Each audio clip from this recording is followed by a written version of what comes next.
Alors tout simplement, un CER va organiser des actions par rapport à la mobilisation contre le plan étudiant, donc la loi ORE, donc orientation et réussite des étudiants, que le gouvernement met en place actuellement et essaie de faire voter, a fait voter à l'Assemblée et veut faire en gros admettre par toutes les universités.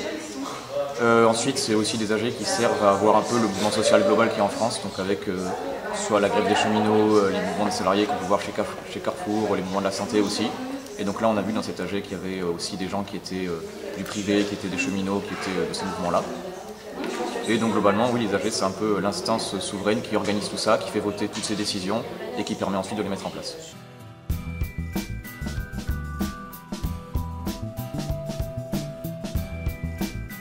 En gros déjà, c'est bien sûr le retrait des réformes qui sont que le gouvernement veut mettre en place. Donc les réformes qui concernent ici l'université, mais aussi Parcoursup, la réforme du bac. Et ensuite, bien sûr, ça serait pour après que le gouvernement mette une politique d'investissement dans l'université publique, dans l'université accessible à tous. Donc qu'il fasse une autre alternative que la loi du marché pour tous les étudiants, pour tous les gens qui en fait veulent juste avoir accès à l'éducation.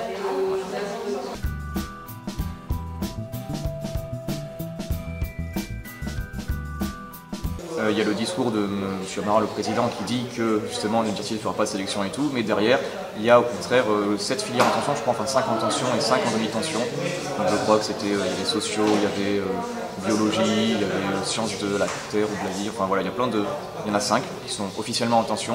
Et donc, il ne parle pas de sélection, il parle de classement, mais ça revient au même. Et je crois que c'est en biologie où le corps pédagogique a refusé par exemple de faire ce classement. Et du coup, par exemple, ils vont demander à utiliser l'algorithme de Parcoursup pour classer. Donc au final, sans parler de tension de sélection, la tension est là et la sélection aura lieu quand même à Pau.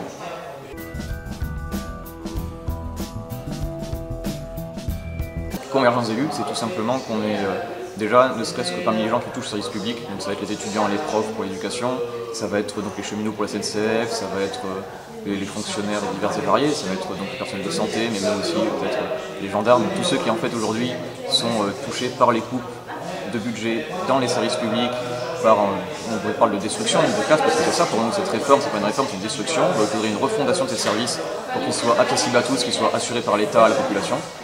Et du coup, cette convergence des luttes, pour nous, c'est à la fois un moyen de se réunir dans le service public pour être plus forts ensemble, parce que c'est une même logique dans toutes ces réformes, c'est une même logique qui est mise en place par le gouvernement, et aussi montrer notre solidarité avec les salariés du privé qui subissent de plein fouet directement, même avant nous, la loi du marché, et qui ont les mêmes en fait, revendications que nous, c'est-à-dire de la sécurité dans leur vie, dans leur emploi, dans leurs études. Voilà.